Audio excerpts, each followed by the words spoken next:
Bana, mambo ni mengi, muda ni mchache, lakini hilo alituzuii sisi kuyazungumza yale ya kimichezo. Niko na mchambuzi wa masuala ya kabumbu, Ngoso mwana wa Msigwa. Ndugu yangu huyu kabisa, kitambo kweli. Kaka kwema? Kwema kabisa. Show. Nyama ni mwingi. Wewe unacheka, umefurahi? Mimi siku zote ushaona siku zote nimenuna? Na siku zote unafurahi. Furaha kwa sababu haujui utaondoka lini na lazima ufurahi muda wote. Sawa bana, mambo yamekuwa mengi sana baada ya meneja wa Simba Sports Club Dimitar Pantev kuanza kazi yake kama mechi ngumu, mechi ya kiushindani dhidi ya Nsingizini Hotspurs kule Eswatini. Kila mmoja azungumza la kwake, lakini nahitaji sasa kufahamu kiufundi zaidi. Dimitar Pantev ameongeza kitu gani katika kikosi cha Simba? Simba imebadilika katika eneo gani? Simba ya Fadlu Davis na ya Pantev ina mabadiliko kiasi gani? Tuanzie hapo Ngoso Msigwa. Kwanza kwa aina ya mpira ambao Simba wanacheza, hakuna utofauti mkubwa sana kati ya makocha hao wote. Wote wanaelekeana kwa namna ambavyo wanacheza. Utofauti wake inaweza ikawa na namna ambavyo wachezaji wanajipanga uwanjani, lakini pia kuna namna ambavyo viungo washambuliaji wana rotate uwanjani, yani wanabadilishana nafasi. Na namna gani wanavyojipanga mara nyingi ni kama wanakuwa wana 4-1-4-1, wakati wanafanya build up wanakuwa na watu watatu nyuma, maana yake mabeki wawili wakati pamoja na kiungo ambaye kwa mchezo ambao ulichezwa alikuwa ni Nabi Kamara.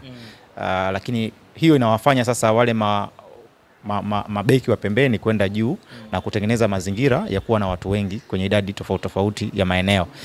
Na hawa watu wengi wanasema numerical superiority. Hii inaenda kusaidia katika kuifungua timu pinzani, maana yake wanakuwa wana spare man. Ninavyosema spare man maana yake wanakuwa na mtu wa ziada kwenye eneo. Wakishakuwa na mtu wa ziada kwenye eneo, basi yeye anaenda kutengeneza urahisi wa wao kutoka kwenye hilo eneo na kwenda kushambulia kirahisi. Na kwa wale ambao wameangalia mpira huo pia wanaweza kaangalia kwenye goli la 3 ambalo Simba walifunga. Wakati unafanya hayo yote, unakuwa unataka kufanya vitu viwili, kutengeneza nafasi, lakini at the same time unataka kutengeneza idadi ya watu wengi kwenye eneo fulani kuliko mpinzani wako.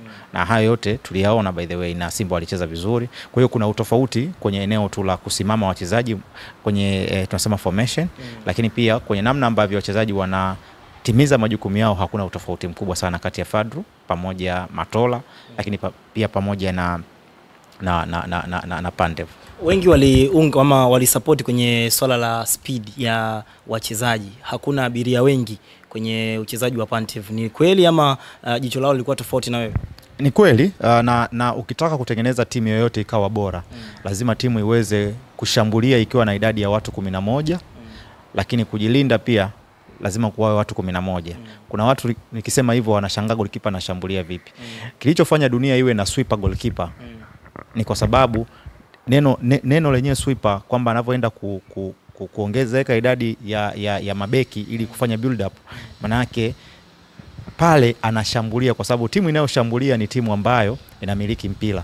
Timu inayojilinda ni timu ambayo inautafuta mpira. Sasa pale ambapo goalkeeper anaingia kwenda kuanza kusaidiana na mabeki wake kufanya build up, maana yake ipo tayari kwenye maeneo ya kushambulia. Na ndio maana tunavyosema timu inashambulia na watu 11, tunamaanisha pia goalkeeper anapoingia kwenye build up, kama ni super goalkeeper, basi anaingia tayari kwenye mfumo wa kushambulia. Kwa hiyo kwa nini mwalimu anafanikiwa ni kwamba ukipunguza idadi ya abiria uwanjani, maana yake unafanya timu pinzani ishinde kutimiza mpango wake kirahisi. Maana yake utainyima vitu vikubwa viwili tena kwenye mpira ambavyo ni muda na nafasi, ambavyo hivi ndio vitu vikubwa zaidi kwenye football. Sasa ukishakuwa na abiria, maana yake yule abiria mmoja atasababisha timu pinzani ipate mtu mmoja zaidi yako kwenye maeneo tofauti, na wao watapata hiyo muda na nafasi kirahisi. Simba kitu kingine ambacho kimewafanya wao wawe bora, na hata kipindi cha Fadlu kilikuwa bora, kuna kitu inaitwa line of engagement. Ni wapi ambapo tunaanza kuweka shinikizo ili kuanza kutafuta mpira ule ambao umepotea. Utaona Simba wanaanza kufanya high pressing kule juu. Maana yake line of engagement imetolewa kutoka labda ilikuwa inaweza kawa ni mid, lakini wenyewe wanaanzia juu. Ukianzia juu maana yake unamlazimisha mpinzani either autoe mpira kwa haraka, maana yake hatatoa pasi, atabutua, na ule mpira kugombania ni rahisi mtu yote kuupata kati ya nyinyi na timu nyingine, lakini pia unamlazimisha mpinzani afanye makosa. Ni wazi inatosha kusema kwamba Dimitar Pantev amerejesha ile Simba ya sari na maziwa, kwa maana mashabiki wa Simba wanatazama soka huku wanakula popcorn. Ni wazi kusema hivyo? Kiasi, na lazima tumpe muda pia. Nasema hivyo kwa sababu sauti ya kwanza ya mwalimu huwa inapokelewa tofauti na sauti ikizoeleka ya mwalimu. Mwalimu anaweza kaja kwa mara ya kwanza akatoa sauti, wachezaji wote wakataka kuisikia. Wakishaizoea ile sauti wataendelea kuwa na tabia ile ile. Nadhani mchezaji pekee ambaye nina wasiwasi naye ni Mpanzu, ambaye hajaonekana kwamba anaisikia sauti ya mwalimu mpya. Lakini kwa wachezaji wengine naona wote wameweza kurespond na wanafanya vizuri kabisa. Lakini kwa Mpanzu ndio mchezaji pekee ambaye alikuwa na performance mbovu kuliko mchezaji yoyote kwenye game iliyopita. Mpanzu alikuwa na performance mbovu kuliko mchezaji yoyote. Yeah. Mpanzu Kibisawala wanamuita Volcano. Yes, ndio mchezaji ambaye alikuwa na performance mbovu kuliko mchezaji yoyote kwenye mchezo uliopita. Lakini wengi wanasema labda tangu mwisho wa msimu uliopita pia alikuwa ni hivyo hivyo, na hata alivyoanza ligi ni kwenye mechi za dabi, ni kwamba uwezo wake umeishia pale ama kuna kitu kingine anaweza akakiongeza, ama ni mabadiliko ya kocha pia? Sidhani kama ni mabadiliko ya kocha, lakini ni mchezaji mwenyewe. Mchezaji ana ujumbe anakuwa nao kwenye pitch. Anapocheza na wenzake. Sasa kama wewe ni mchezaji wa kucheza peke yako na huchezi na wenzako, hata uletewe timu ya namna gani utakuwa na tabia hiyo hiyo. Na hata yeye kutokufanikiwa kucheza Genk sio kwa bahati mbaya. Ni namna gani yeye anajihusisha na wenzake uwanjani. Hiyo ni sehemu ya kwanza. Lakini ni namna gani anapunguza muda akiwa na mpira kufanya maamuzi, hiyo ni sehemu ya pili. Kwa hiyo utaona kwamba anaweza kawa ni mchezaji mwenye footwork, maana yake ana vitu vingi mguuni, lakini lazima ajue ni muda gani anastahili kutoa pasi, ni muda gani anastahili kureceive mpira, ni muda gani anastahili kupiga chenga.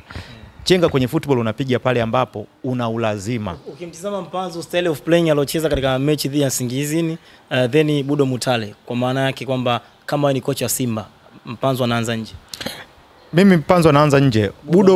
Budo ana weakness moja. Yani jitihada ya Budo huwezi kuikataa ndani ya kiwanja. Lakini unachokuja kuhangaika na Budo ni kwamba pale akifika kwenye kufanya maamuzi ya mwisho ndio kitu pekee ambacho anakikosea. Kwa hiyo ukiwa na Mutale unaweza ukakosa product ya mwisho, lakini unauhakika kwamba hautafungwa kirahisi kwa sababu yeye atakuwa mtu wa kwanza kuutafuta mpira ukipotea. Kwa hiyo atakupa mazingira ya kupata mpira, na kama kuna mtu mwingine ambaye anaweza akatengeneza ufanisi kirahisi, manake yes, anaweza kukusaidia kwa namna nyingine tofauti sana. Mpanzu mpira ukipotea sio mzuri sana kwenda kuutafuta, lakini yeye ni mwepesi kupoteza mpira kirahisi. Kwa mantikio ukienda kutafuta balance ya team kwenye attacking mind labda pamoja na defending mind, utaona Mpanzu anapelea. Ukienda kutafuta kwenye eneo la dynamism, manake wachezaji kukimbia up and down, utaona pia Mpanzu anapelea. Kwa hiyo kuna baadhi ya hivi vitu ambavyo tunavizungumzia hapa vya balance, vikipungua kwenye game ndio utasikia game fulani umepoteza. Sasa kwenye game kubwa ambazo mara nyingi Mpanzu anakuwa haonekani, lazima mkubwa atakuadhibu. Sasa unacheza na Singizini ambayo sio mkubwa sana, ile effect unaiona ni ndogo. Lakini ukicheza na timu ambayo ni kubwa zaidi na ni bora zaidi yako, chochote kidogo ambacho utakikosea kwenye game, mpinzani wako atakitumia kwenye advantage yake. Tutosha kusema kwamba Singizini haikuwa kipimo sahihi kwa Simba Sports. Siwezi kusema kwamba ilikuwa ni kipimo sahihi, hapana. Hawajafikia level ya kusema kwamba ni level moja na Simba. Yaani the quality ambayo Simba nayo ni kubwa mara 2 mara 3 ya Singizini. Singizini ndio kwanza hata mentality kucheza na Simba wanaamini wanacheza na timu kubwa zaidi. Manake wanaingia tayari vichwani kwao wanajua tutafungwa. Lakini unapokuja kucheza na timu ambazo zinakuwa ni kubwa, zile ndo zinakutest. Any mistake unafanya, wao wanajua namna gani wa kufanye. Na mfano tu mwepesi kwenye mechi ya kirafiki, nadhani Simba alicheza pia na Al Hilal. Nadhani watu waliona the difference. Lakini pia kwenye mchezo wa kwanza ambao Simba alishinda dhidi ya Al Hilal, kwa sababu sasa zile ndo standards za Simba zenyewe. Utaona kwamba Simba akifanya makosa watu wanamshughulikia. Na mara nyingi mwalimu mpya anavyokuja, makosa yanakuwa mengi kwenye timu. Kwa hiyo Singizini ni timu nzuri, lakini sio ya level moja na Simba. Kwa hiyo makosa ambayo anayafanya Simba ni ngumu Singizini kuyatumia, lakini makosa ambayo anafanya Singizini Simba ni rahisi kuyatumia. Tumalize na hili. Kibu Denis Prosper amekuwa ni mchezaji ambaye anazungumzwa na mashabiki kwa upande wa negative sana, kwamba msimu unaisha na magoli 2 hajashinda. Lakini wonderful enough ni kwamba kila kocha mpya anayekuja Simba Sports Club lazima alione jicho kwa Kibu Denis. Kuna kitu gani cha ziada ambacho kila kocha anaenda Simba anamuona sema hapa kuna mtu? Utumishi wa kutukuka ndio kitu ambacho Kibu anakuwa anakifanya. Sema tu ni kwamba ana damu ya kunguni niseme. Kibu Denis ana damu ya kunguni. Kwamba hata ikitokea anafanya vizuri, haonekani anafanya vizuri. Mfano nataka nitoe scenario 2. Kipindi cha nyuma ambacho timu ilikuwa ina Saido, ilikuwa ina Chama, ni timu ambayo ilikuwa ina low energy level, ilikuwa haina nishati ya kutosha uwanjani. Kibu Denis alikuwa anatumia nguvu kubwa sana kuifanya timu iweze kubalance. lakini wana Simba walikuwa wanasema anakosa sana magoli, sio mchezaji mzuri. Kwa mfano mchezo wa Nsingizini ni mchezo ambao Kibu Denis hakuonekana anateseka uwanjani, lakini alikuwa anafanya finishing nzuri. Kwa sababu kisaikolojia mchezaji akiwa calm uwanjani ni rahisi kumalizia matukio vizuri. Mchezaji akiwa anakimbia sana uwanjani ni ngumu kumalizia matukio vizuri, na hiyo pia inamkuta Budo kwa sababu anakimbia sana uwanjani, lazima kumalizia matukio yake yasiyo mazuri sana. So kuna wakati inabidi Kibu atimize majukumu ya kimfumo kuliko kufurahisha watu kufunga, na kuna wakati inabidi afunge kama sehemu yake mwenyewe ya kufanya nini, ya kujiboresha. Kwa mfano kwenye mchezo wa Nsingizini, Kibu Denis alikuwa unaweza kusema ni finisher mmoja mzuri. Goli la kwanza tani yake aliyoifanya na kumaliza, lakini goli la pili the composure aliyokuwa nayo akaenda kumaliza. Kusikii watu wakimsifia, watu wako tayari kusifia anaitoa assist kuliko anayefanya nini, anayefunga, ambao pia kufunga ni art. So binafsi nafikiri Kibu Denis hauzungumzwi, labda kwa sababu Watanzania wamemzoea, ni Mtanzania mwenzao, na pia kuna hali ambayo sio nzuri kwa Kibu Denis. Ni kama hata afanye nini hawezi kuonekana. Ndio maana nikasema labda na damu ya kunguni. Exactly. Sasa tutakuwa tunatenda dhambi kama tusipomzungumzia Wilson Nangu, moja ya beki kitasa ambaye ametokea pale JKT Tanzania. Wilson Nangu ni beki aina gani ambaye kwa ushindani uliokuwa pale Simba Sports unamuona akitosha moja kwa moja Dimitar Pantev akimwamini kutokana na kujituma kwake? Sio tu kujituma, ana kipaji. Ni mtulivu. Na anatimiza majukumu yake ya kimfumo vizuri. Binafsi huwa naamini kwamba Chamu anacheza kwa sababu Simba hawana defender mwingine mzuri kuliko yeye. Kwa maana Wilson Nangu ni bora kuliko Chamu Karabwa mara 100. Chamu ni defender, siwezi kusema ni mbaya, ni mzuri lakini mwenye madhaifu mengi. Kwanza hana kasi. Cha pili ni ukimweka pressure kweli anaweza akapoteza mpira, lakini pia decision making yake sio nzuri. Mfano mzuri ni kwenye mchezo wa round ya kwanza ulichezwa hapa Taifa na ile timu ilikuwa ni ya Botswana. Yes, Simba na Gaborone. Yes. Hakuwa na lazima yeye kwenda kumchezea foul ndani ya box, hata ametoka mbali sana na yule mchezaji nje ya box. Alikuwa anaweza kufanya madhambi nje ya box na timu yake ikawa salama kuliko kwenda kufanya madhaifu yale ndani ya box. Kwa hiyo unaona kabisa kwamba hata decision making yake sio kwamba ni nzuri, lakini yeye akija kwenye ligi yetu anachezea Simba, timu ambayo kushambuliwa kwa timu ambayo anacheza nazo ni mara chache. Yaani anacheza labda na KMC, Simba anaweza kushambuliwa mara 4 kwenye mchezo mzima.